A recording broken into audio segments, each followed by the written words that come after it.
Selamat hari Minggu, selamat beribadah bersama-sama dengan Jemaat GKP Jemaat Jatiranggon. Bapak Ibu, saudara-saudaraku yang terkasih, mari kita menyimak warta terlebih dahulu. Kita masuk dalam bidang peribadahan dan pembinaan.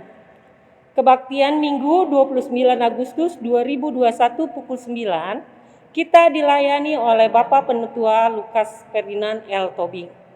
Dan untuk organis, pemandu pujian, operator live streaming, dan juga persembahan, terima kasih untuk Bapak Ibu yang ambil bagian pada minggu hari ini. Jemaat yang dikasih Tuhan, untuk warta lainnya, mari kita simak slide-slide berikut yang ditampilkan oleh tim multimedia.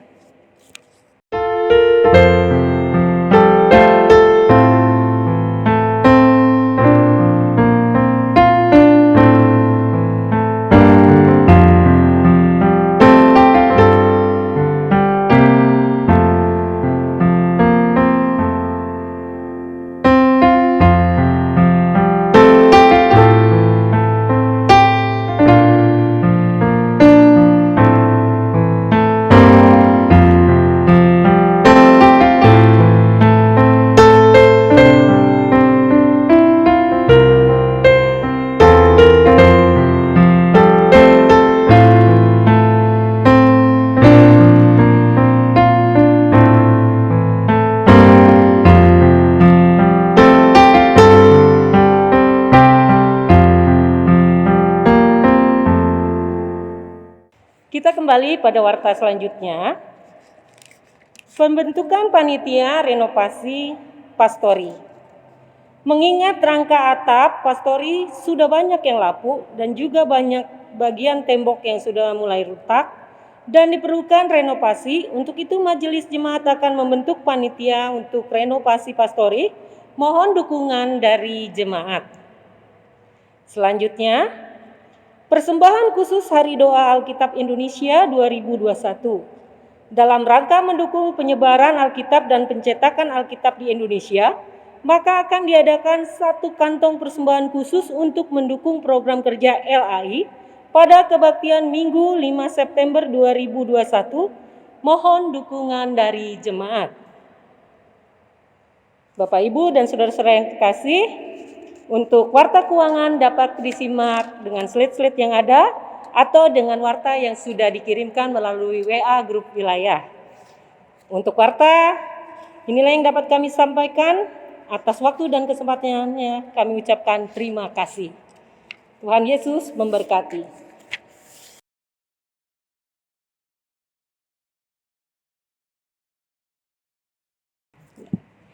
Jemaat yang dikasihi Tuhan, mari kita siapkan hati dan pikiran kita sama-sama di dalam saat teduh sejenak untuk kita memulai ibadah minggu kita bersama-sama. Jemaat diundang bangkit berdiri. Mari kita pujikan pujian Ku Masuk Ruang Maha Kudus.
pertolongan kita adalah dalam nama Tuhan yang menjadikan langit dan bumi. Kasih karunia dan damai sejahtera dari Allah Bapa dan dari Tuhan kita Yesus Kristus menyertai saudara-saudara. Nats pembimbing kita pada pagi hari ini diambil dari Matius 7 ayat 1 dan 2. Jangan kamu menghakimi supaya kamu tidak dihakimi.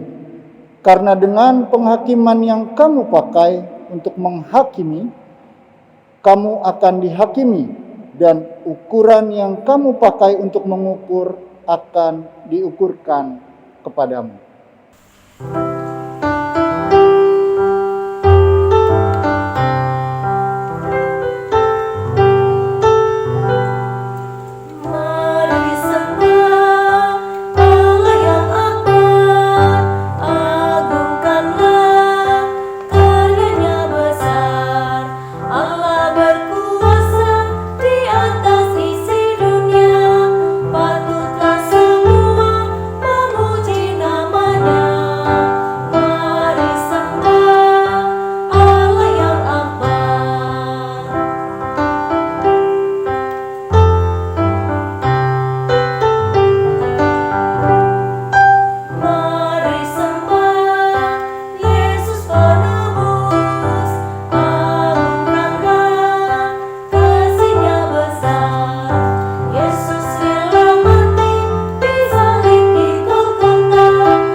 Bapak Ibu yang dikasihi Tuhan, marilah kita mengaku dosa di hadapan Tuhan Allah kita dengan diawali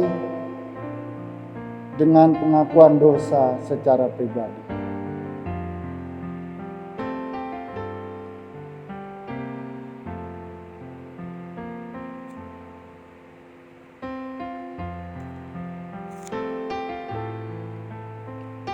Ya Tuhan yang Maha Kuasa dan Maha Pengasih, kami merendahkan diri di hadapan-Mu dan mengaku bahwa kami adalah orang-orang berdosa, seperti domba yang tersesat, yang berjalan menurut keinginan kami sendiri.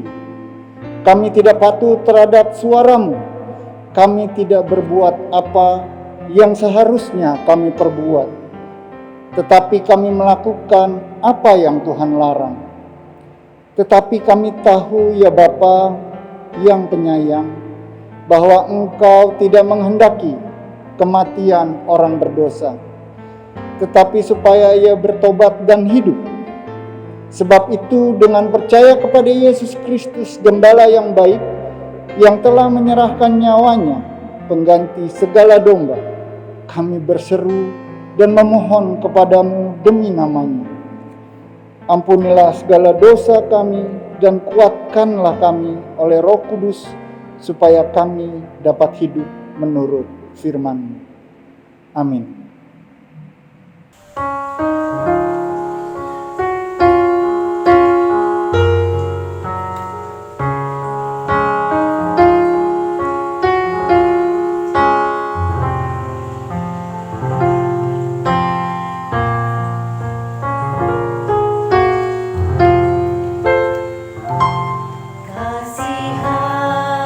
Kasihanilah aku yang lemah, ya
Bapak Ibu, jemaat yang dikasihi Tuhan, dengarlah firman Tuhan yang berkenan mengampuni dosa kita. Yang dikutip dari Roma 6 ayat 1 sampai 4, berkata demikian. Jika demikian, apakah yang hendak kita katakan? Bolehkah kita bertekun dalam dosa, supaya semakin bertambah kasih karunia itu? Sekali-kali tidak. Bukankah kita telah mati bagi dosa? Bagaimanakah kita masih dapat hidup di dalamnya? Atau tidak tahukah kamu bahwa kita semua yang telah dibaptis dalam Kristus telah dibaptis dalam kematiannya? Dengan demikian, kita telah dikuburkan bersama-sama dengan Dia oleh baptisan dalam kematian, supaya sama seperti Kristus telah dibangkitkan dari antara orang mati oleh kemuliaan Bapa. Demikian juga kita akan hidup dalam hidup yang baru. Dalam nama Allah Bapa dan Anak dan Roh Kudus, kami beritakan kepada saudara-saudara yang tulus ikhlas mengaku dosa di hadirat Allah, serta mencari keselamatannya hanya kepada Yesus Kristus, bahwa Allah mengampuni dosanya. Amin.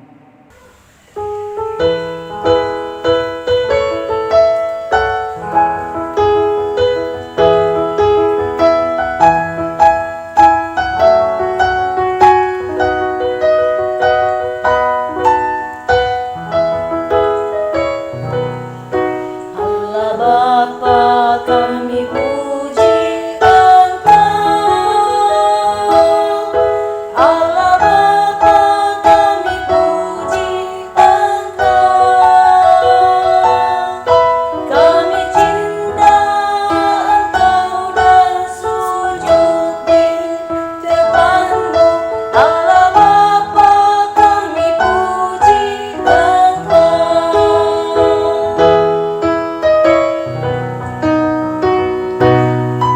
Putra Allah, kami agungkan Kau. Putra Allah, kami agungkan Kau. Kau sesamakan kami, memberi hidup baru. Putra Allah, kami agungkan Kau.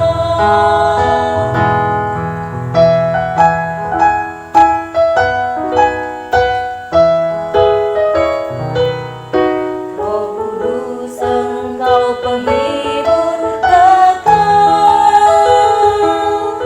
Roh Kudus, Engkau penghibur kekal.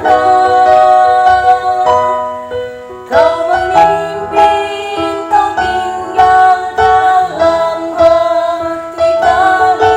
Roh Kudus, Engkau penghibur kekal.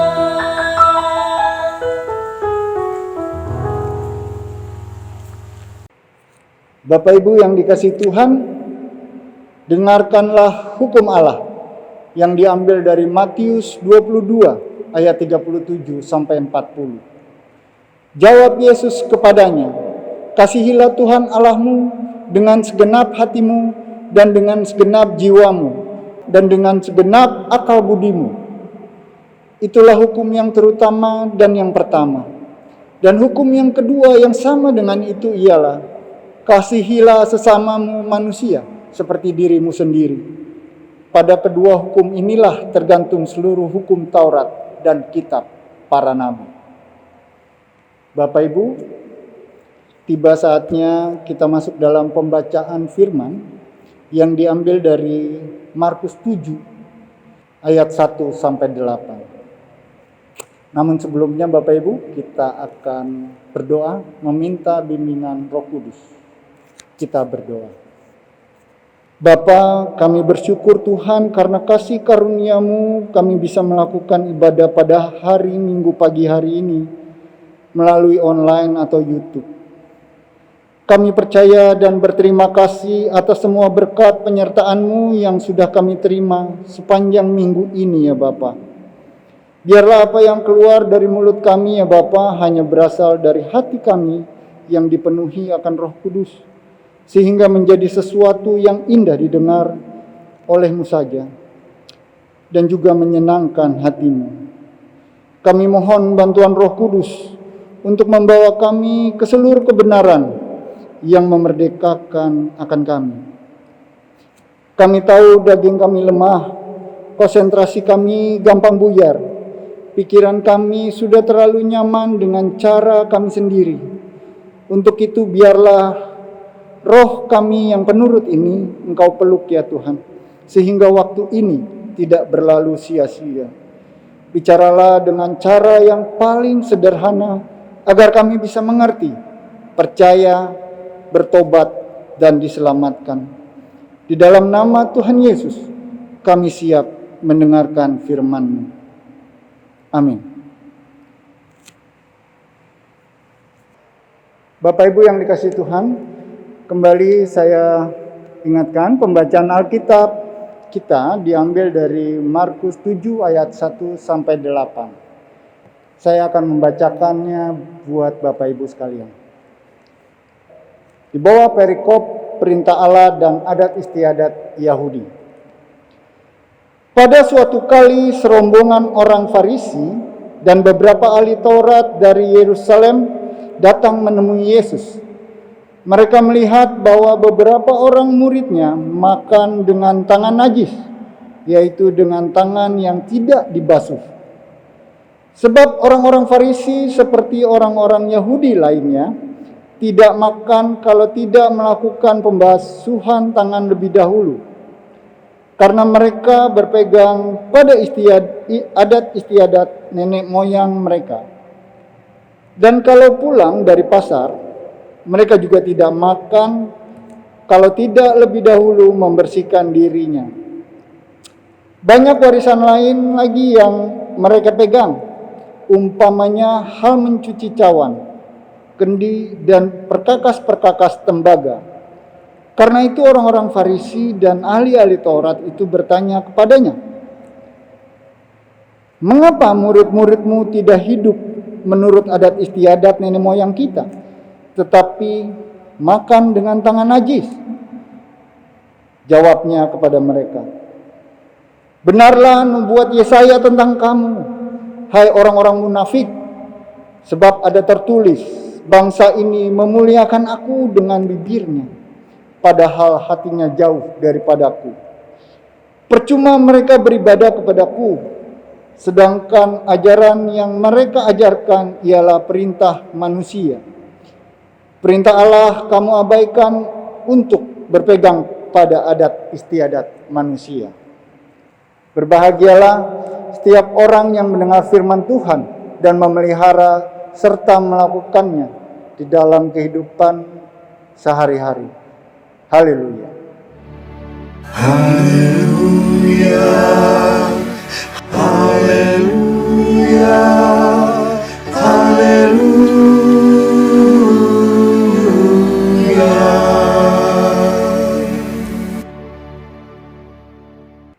Shalom, Bapak Ibu yang dikasihi Tuhan. Tema kita pada pagi hari ini adalah adat istiadat, media untuk mengasihi, bukan untuk menghakimi.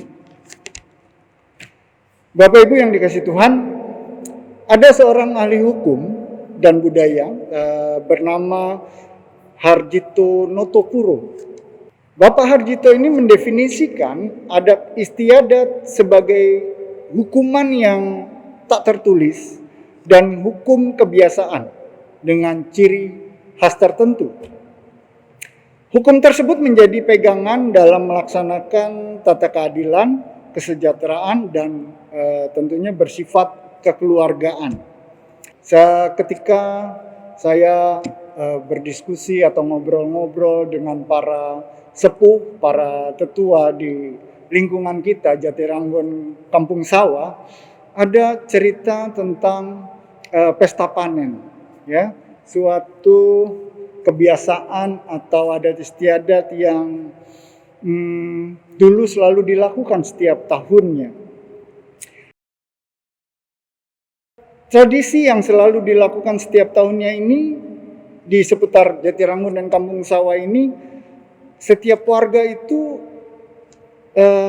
khususnya warga gereja, itu membawa hasil panennya ke gereja. Ada yang bawa sayuran, ada yang bawa umbi-umbian, singkong tentunya, pisang, bahkan tak sedikit juga yang membawa sudah dalam bentuk makanan, gitu. Sebagian kecil memang dijual. Namun banyak yang membawa hasil panen itu sudah berupa makanan juga Bapak Ibu. Dan tujuannya untuk dinikmati bersama-sama begitu di acara pesta panen tersebut.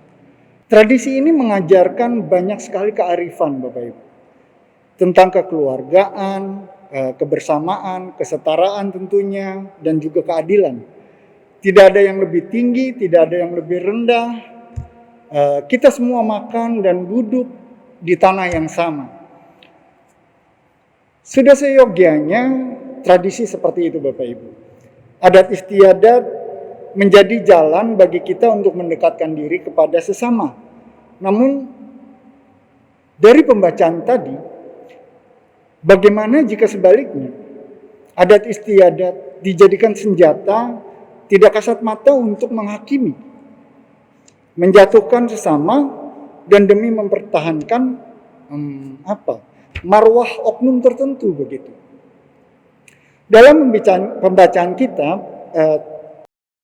Markus 7 ayat 1-8 ini, diceritakan segerombolan orang Farisi dan ahli Taurat yang berduyun-duyun menjumpai Yesus. Kendati ya ditolak di rumah masa kecilnya Nazaret Bapak Ibu, namun di banyak daerah ya seperti magnet begitu ya, yang mencuri banyak sekali orang begitu, mencuri perhatian maksud saya dari banyak orang, termasuk ahli Taurat dan orang Farisi. Kita tahu bahwa seringkali perjumpaan Yesus dengan para ahli agama tersebut selalu menuai kontroversi. Terlebih ketika mereka harus berdebat perihal Taurat, ajaran maupun tradisi tentunya. Nah, titik konflik kali ini adalah membasuh tangan Bapak Ibu. Para murid dianggap najis tangannya gitu ya, dan tidak melanggengkan adat istiadat nenek moyang orang Yahudi karena kedapatan tidak membasuh tangan sebelum makan. Nah, Matius sendiri mencatatnya sebagai melanggar adat istiadat nenek moyang, Bapak Ibu. Kata melanggar dalam bahasa Yunani parbaino juga berarti meninggalkan kepercayaan. Jadi sampai sedalam itu. Karena hal inilah orang Farisi dan ahli Taurat mengkritik Yesus dan para muridnya. Terkait pembasuhan tangan, dalam tradisi rabbinik, aktivitas tersebut dinamakan netilat yadayim. Praktek yang membasuh tangan yang secara spesifik dilakukan orang-orang Yahudi dalam beberapa konteks tentunya. Sebagai contoh, membasuh tangan setelah bangun tidur, sebelum berdoa, sebelum dan sesudah menyantap makanan, maksudnya roti begitu ya. Nah, pada ayat 4 pun kita mendapatkan sebuah informasi tambahan bahwa ketika orang Yahudi pulang dari pasar, mereka tidak akan makan sebelum membersihkan diri, Bapak Ibu. Ya, termasuk membasuh tangannya. Di sisi lain, praktek ini tidak hanya mengarah pada fisik seseorang, namun juga pada alat-alat yang mereka gunakan dalam kesehariannya, begitu ya, kendi dan lain-lain. Menarik untuk ditelusuri lebih dalam. Seraya kita bertanya begitu ya, sebenarnya dari mana asal-usul pembasuhan tangan ini yang dilakukan oleh orang-orang Yahudi. Yang saya pelajari Bapak Ibu, kalau kita menelusuri kitab Perjanjian Lama, kita akan menemukan praktek tersebut dilakukan dalam beberapa konteks. Pertama, seorang imam harus membasuh tangan dan kaki sebelum masuk kemah pertemuan. Itu ada di Keluaran Bapak Ibu, Keluaran 30 ayat 19 sampai 20. Lalu yang kedua, pembasuhan dilakukan kepada orang kusta yang tahir. Ya, kita bisa bacanya di Imamat 14. Yang ketiga, seorang imam harus membasuh tubuhnya sebelum mempersembahkan kurban dalam hari raya perdamaian. Ya, kita juga bisa menemukannya di Imamat 16, Bapak Ibu. Paling tidak ada 3 konteks di mana pembasuhan dilakukan, dan kita tidak akan menemukan konteks lainnya tentunya selain masuk ke perjanjian baru ketika perbatan Markus 7 ini terjadi, ya, antara Yesus dengan orang Farisi dan ahli Taurat perihal membasuh tangan sebelum makan. Faktanya, adat istiadat termasuk membasuh tangan merupakan rangkaian praktek dan peraturan yang ditambahkan kepada hukum yang tersurat dalam kitab perjanjian lama, Bapak Ibu. Para ahli Taurat dan orang Farisi berdalih rangkaian praktek tersebut, peraturan tersebut sudah diajarkan oleh Musa, begitu. Namun sebenarnya banyak yang mereka ciptakan sendiri. Mula-mula rangkaian praktek maupun peraturan hanya disampaikan secara lisan, Bapak Ibu. Sebagai tradisi lisan, baru dibukukan pada tahun 500 Masehi, begitu. Fakta lainnya, ada adat istiadat Yahudi seringkali menjadi momok yang siap meneror masyarakat kalangan bawah. Jika Taurat tidak tegas terhadap sesuatu, maka peraturan dalam adat istiadat menjadi sangat vokal. Artinya mereka sangat piawai merumuskan dan menyimpulkan hal-hal terkait Taurat yang sebenarnya tidak pernah tersurat dan tersirat. Bahkan mereka siap menghakimi siapa saja yang melanggar. Sikap ahli Taurat mempertanyakan lewat konfrontasi ini kepada Yesus dan murid-muridnya menjadikan respon Yesus pada saat itu menjadi sangat penting, Bapak Ibu. Ini menjadi tantangan tersendiri bagi sang guru ketika muridnya dikritik. Walaupun kita tahu kritikan itu adalah tidak langsung mengarah kepada Yesus sendiri. Selain itu, Yesus secara tidak langsung juga dituduh bahwa ia adalah seorang guru yang gagal mendidik murid-muridnya. Jadi respon Yesus sangat penting. Lalu apa respon Yesus pada saat itu? Yesus merespon kritikan tersebut dengan sangat keras, Bapak Ibu. Sangat keras. Kita lihat di ayatnya yang ayatnya yang ke-6 sampai ayatnya ke-8. Jawabnya kepada mereka, "Benarlah nubuat Yesaya tentang kamu, hai orang-orang munafik, sebab ada tertulis bangsa ini memuliakan kamu dengan bibirnya, padahal hatinya jauh daripadaku. Percuma mereka beribadah kepadaku, sedangkan ajaran yang mereka ajarkan ialah perintah manusia. Perintah Allah kamu abaikan untuk berpegang pada adat istiadat manusia." Yesus mengutip dari kitab Yesaya 29 ayat 13. Jadi jika dibahasakan kembali, Bapak Ibu, seakan-akan Yesus mengatakan apa yang dikatakan oleh orang-orang Yahudi begitu mulia. Orang dengan kata-kata Allah, di sana Allah dimuliakan. Namun perkataan tersebut tidak sebanding lurus dengan hati mereka yang sebenarnya jauh dari Allah. Ibadah mereka dasarkan pada perintah manusia dan bukan perintah Allah. Perintah Allah bukan lagi menjadi prioritas, bahkan diabaikan. Sikap ibadah mereka atas dasar adat istiadat manusia dan bukan atas perintah Allah. Secara tersirat Yesus hendak mengatakan bahwa adat istiadat atau tradisi akan kabur maknanya jika hal tersebut membentuk manusia seperti robot suci secara lahiriah. Yesus tidak menampik ajaran bahwa para imam atau bukan kaum awam begitu ya, diwajibkan menjaga ketahiran lahiriah terhadap diri. maupun benda-benda kudus yang mereka pegang, gunakan di bait suci.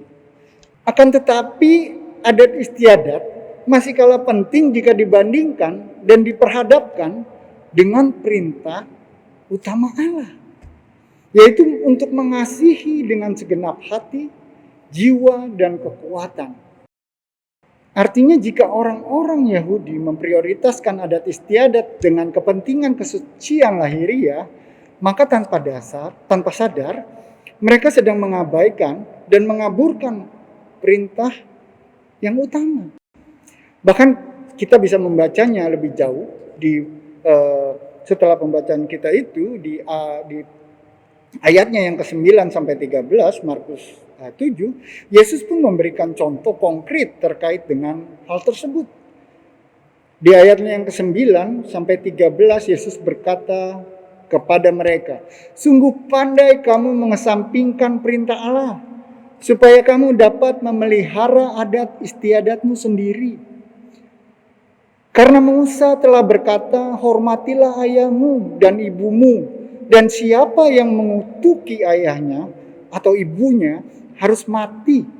Tetapi kamu berkata, kalau seorang berkata kepada bapaknya atau ibunya, apa yang ada padaku yang dapat digunakan untuk pemeliharaanmu sudah digunakan untuk korban, yaitu persembahan kepada Allah, maka kamu tidak membiarkannya lagi berbuat sesuatu pun untuk bapaknya atau ibunya.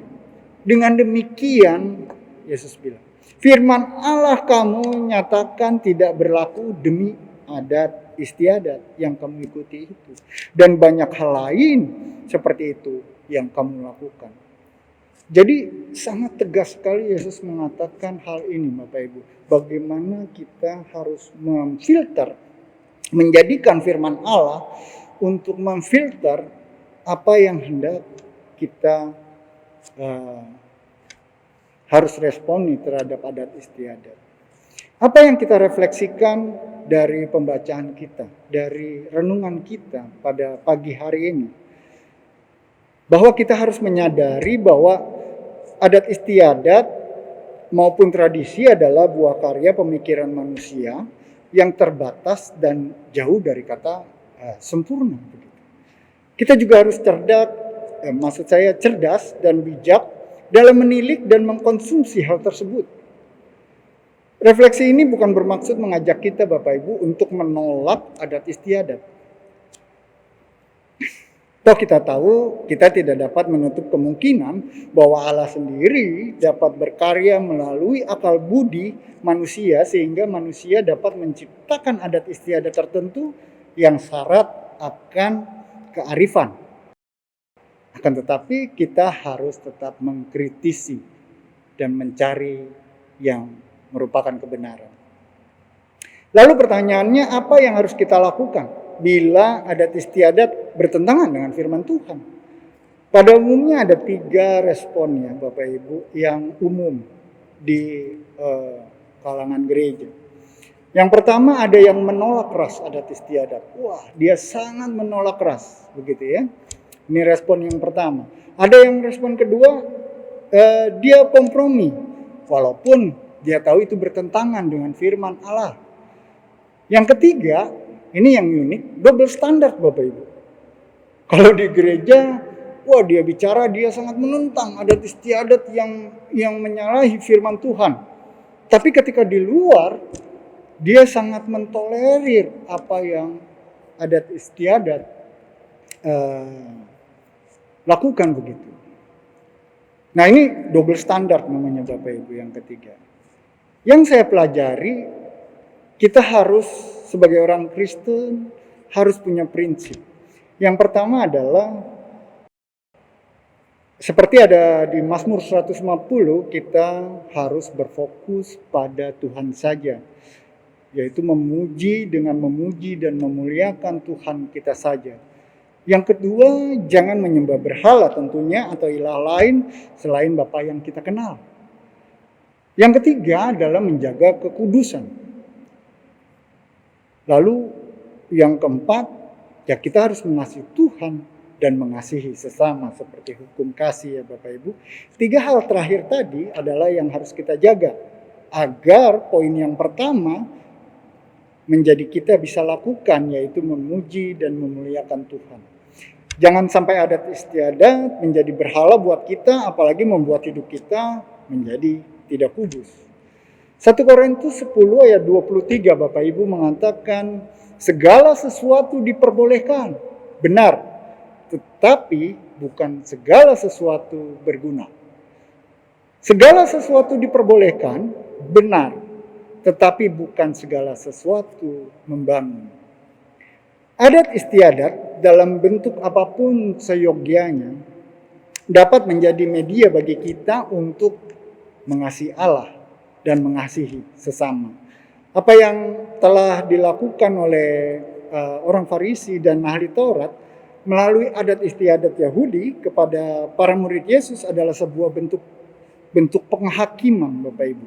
Yang ironisnya lagi adalah ketika mereka dan mungkin kita memakai nama Allah atau sabdanya untuk menghakimi dan bukan untuk memulihkan, Bapak Ibu. Mereka mudah mengatakan seorang najis menurut pandangan mereka yang terbatas dan eksklusif untuk dirinya sendiri. Tindakan mereka sebagai imam umat begitu tentu sangat kontras dengan tindakan Yesus, sang imam sejati. Yesus hadir di tengah umat manusia, hendak berjumpa dengan kita manusia yang najis, Bapak Ibu, yang berdosa dan yang dihakimi sesama manusia gitu ya. Kita kan menghakimi ya sesama manusia. Maka biarlah pikiran, perkataan dan tindakan Yesus dapat menjadi bagian dari adat istiadat kehidupan spiritualitas kita. Mari Bapak Ibu kita meresponi adat istiadat kita dengan cara yang lebih bijaksana. Kita gunakan firman Tuhan sebagai filter yang merupakan, karena firman Tuhan itu adalah kebenaran Bapak Ibu. Karena adat justru harus selaras dengan kebenaran itu sendiri. Sehingga lewat kehidupan kita yang dipenuhi kebenaran menjadikan adat menjadi lebih baik. Jangan membenarkan kebiasaan Bapak Ibu, namun biasakanlah kita melakukan hal yang benar. Karena jalan kebenaran dan hidup adalah Yesus Kristus yang adalah Tuhan kita. Selalu taat akan perintah Yesus, maka kita akan memperoleh anugerah dari Tuhan, yaitu hidup yang kekal. Amin.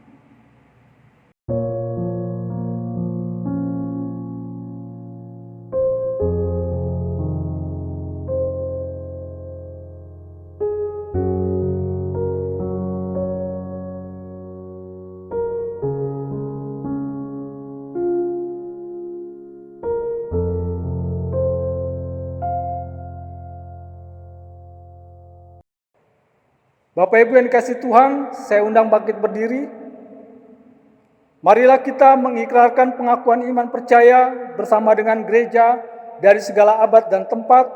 Kita berikrar demikian.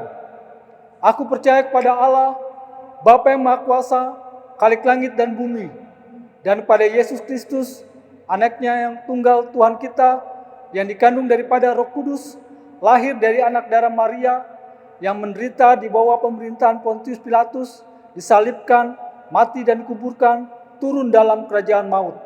Pada hari yang ketiga, bangkit pula dari antara orang mati, naik ke surga, duduk di kanan Allah, Bapa yang Maha Kuasa. Dan dari sana ia akan datang untuk menghakimi orang yang hidup dan yang mati.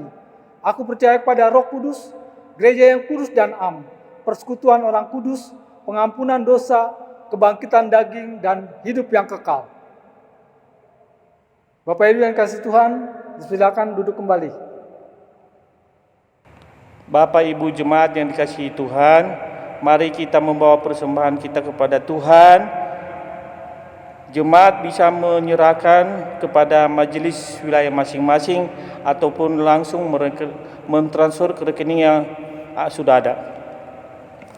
Mari kita mendengarkan firman Tuhan dari Tawarikh 16 ayat 29 yang berkata demikian, "Berilah kepada Tuhan kemuliaan namanya, bawa persembahan dan masuklah menghadap Dia.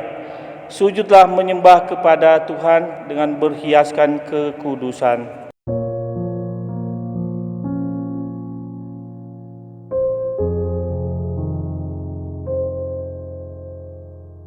Mari kita bawa persembahan kita kepada Tuhan dalam doa. Jemaat kami undang untuk bangkit berdiri. Terima kasih Bapa atas penyertaan-Mu dalam kebaktian kami pada hari ini, bukan karena kekuatan dan kebesaran kami sendiri, tetapi karena kebaikan-Mu kepada kami, bahwa Bapa kami akan memberikan persembahan. Semoga Engkau memberkati tangan yang akan memberi agar persembahan ini dapat menjadi berkat bagi gereja. Ini adalah doa kami yang kami persembahkan untuk-Mu. Kami berdoa dalam nama Tuhan Yesus. Amin.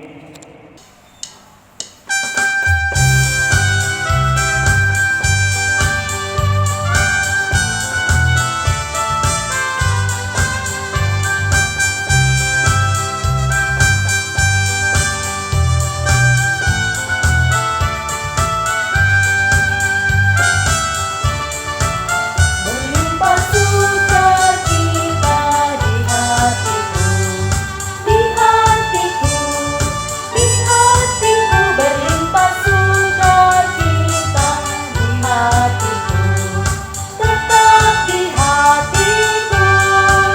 Aku bersyukur, bersukacita, kasih Tuhan diam di dalamku. Aku bersyukur, bersukacita, kasih Tuhan diam di dalamku. Damai sejahtera melampaui akal di hatiku, di hatiku, di hatiku. Damai sejahtera melampaui akal di hatiku, tetap di hatiku. Aku bersyukur, bersukacita, kasih Tuhan diam di dalamku. Aku bersyukur, bersukacita, kasih Tuhan diam di dalamku.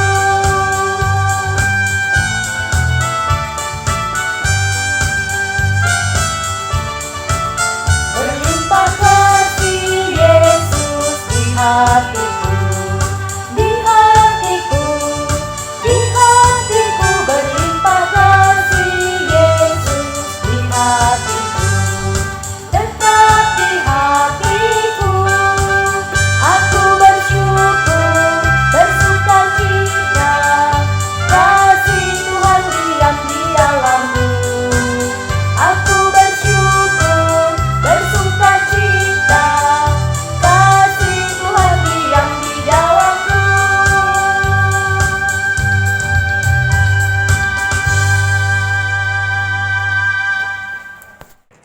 Bapak Ibu yang dikasihi Tuhan, tiba saatnya kita naikkan doa syafaat kita.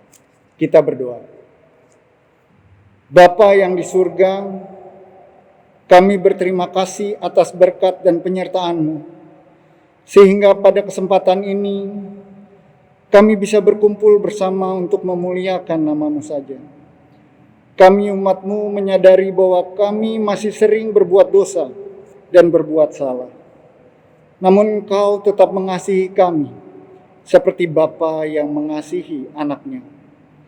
Ajarkan kami ya Tuhan, untuk bisa menjalankan kehidupan ini dengan selalu ingat akan Engkau, selalu takut akan Engkau, untuk jangan menjadi terbiasa, bahkan cenderung untuk membenarkan kebiasaan. Namun biarlah kami terus mencari kerajaan Allah dan kebenarannya, sehingga semuanya ditambahkan kepada kami. Bapa di surga, kami paham bahwa Engkau mengetahui doa syafaat yang akan kami panjatkan bersama ini. Namun biarlah kami mengucap doa sebagaimana keyakinan bahwa Tuhan sudah mengetahui apa yang terjadi. Bapa sumber dari segala kebaikan, kami mau berdoa untuk jemaat kami yang sakit maupun yang dalam masa pemulihan. Kami mau berdoa untuk Ibu Yongyani, Oma Siti Romlah, Ibu Enci Sutarci, Oma Rusmiati Anirun, Bapak RB Budiono, Oma Maria Pondaah, Opa Lingga Anirun, Ibu Justina Rustini, Bapak Rahmat Noron, Opa Jonathan Wairata, Ibu Yuwanita Noron, Ibu Lili Rahmadi, Ibu Komalasari, Bapak Romi Mokhtar, Ibu Isnarti, Bapak Berlin Wijaya yang sedang rawat inap di Rumah Sakit Mayapada, Anggi Anata Nia Lekalete, Mardianita Mandoya, Gavrilia Teresa Lekalete, Ibu Sumiati Uhe, Oma Asmiati Baidan, dan Ibu Sriati M. Karel. Biarlah Engkau jamah ya Bapa, saudara-saudara kami yang sedang dalam keadaan sakit maupun dalam masa pemulihan. Karena kami percaya akan kuasa dan kasih-Mu memberikan kesembuhan bagi yang sakit dan memulihkan ya Bapa. Kami percaya Engkau adalah dokter dari segala dokter, yang dengan perkataan-Mu saja yang sakit menjadi sembuh. Namun biarlah hanya kehendak-Mu saja yang jadi. Pada kesempatan ini kami juga ingin berdoa untuk semua pergumulan yang kami hadapi pribadi demi pribadi di jemaat-Mu, di Gereja Kristen Pasundan Jemaat Jatiranggon. Biarlah pergumulan ini terjadi sebagai badai kehidupan sesuai Engkau ketahui dan Engkau kehendaki, yang menjadikan kami dewasa secara iman, sehingga kami terus bergantung dan berserah kepadamu saja. Sehingga di dalam setiap langkah kehidupan kami terus mengandalkan kuasa Engkau saja. Bapa, kami mohon dari-Mu, berkatilah juga para pelayan gereja. Kami mau berdoa untuk Ibu Pendeta Debbie Wardianti beserta suami Bapak Zwingli Rumkui, juga keluarga besarnya. Biarlah semua harapan yang dimohonkan lewat doa-doa pribadi beliau dan keluarga, Tuhan boleh dengar. Karena kami percaya bahwa hanya Tuhan sajalah yang dapat mewujudkannya. Serta teguhkan hati Ibu Pendeta dalam setiap tugas pelayanannya sebagai gembala yang senantiasa mengantarkan kami, jemaat-Mu, untuk berelasi dengan-Mu saja. Sehingga pada akhirnya hanya nama Tuhanlah yang dipermuliakan. Kami berdoa juga untuk pelayan Tuhan yang lainnya Bapa, majelis jemaat, pengurus komisi, pengurus wilayah, guru sekolah minggu, pengajar-pengajar, sekretariat, koster, juga PAUD Tunas Pasundan beserta guru-guru di dalamnya, dan semua yang terlibat dalam setiap aktivitas pelayanan. Berikan kekuatan serta keteguhan agar setiap aktivitas pelayanan yang mereka lakukan menjadi kemuliaan untuk nama Tuhan saja. Tidak lupa kami mohon kepada Engkau ketentraman lingkungan kami, kedamaian bangsa dan negara. Bantulah kami untuk menghindarkan orang-orang yang bermaksud buruk kepada masyarakat Indonesia. Kami berdoa untuk bangsa kami, hindari dari bara bahaya dan penderitaan virus corona. Bapa di surga, ampunilah segala kesalahan kami. Kami umat yang lebih suka lalai, melakukan kejahatan demi hasrat, hidup dalam ketamakan, kerasukan demi nikmat dunia di zaman ini, yang telah membawa kami dalam perangkat diri dan jauh dari yang Engkau kehendaki.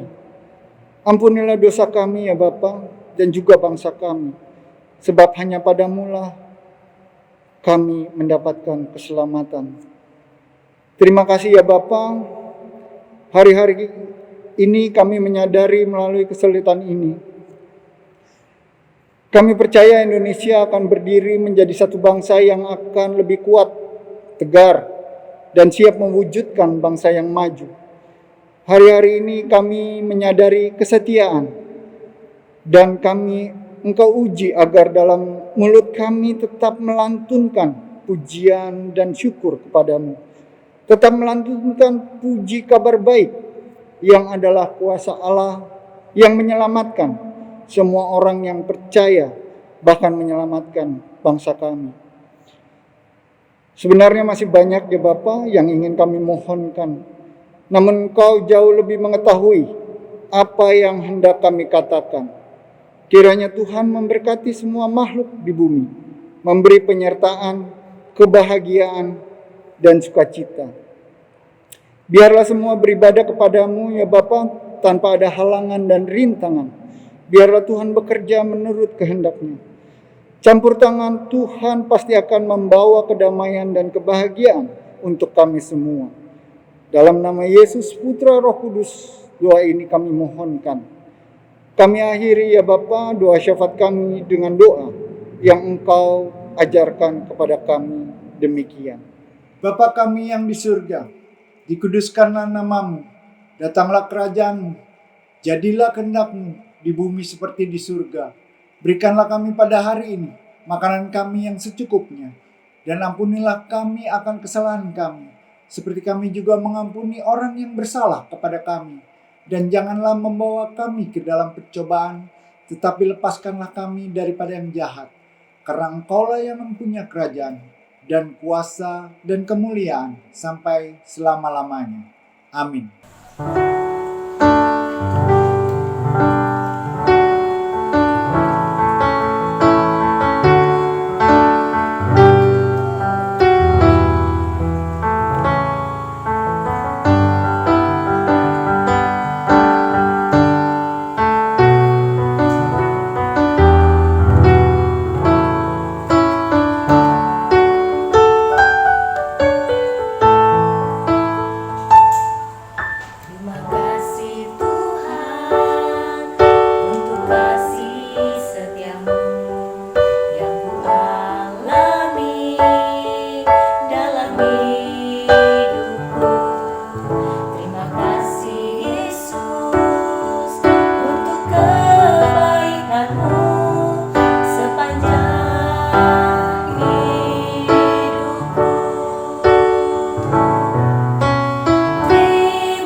Bapak Ibu, mari kita terima berkat dari Tuhan.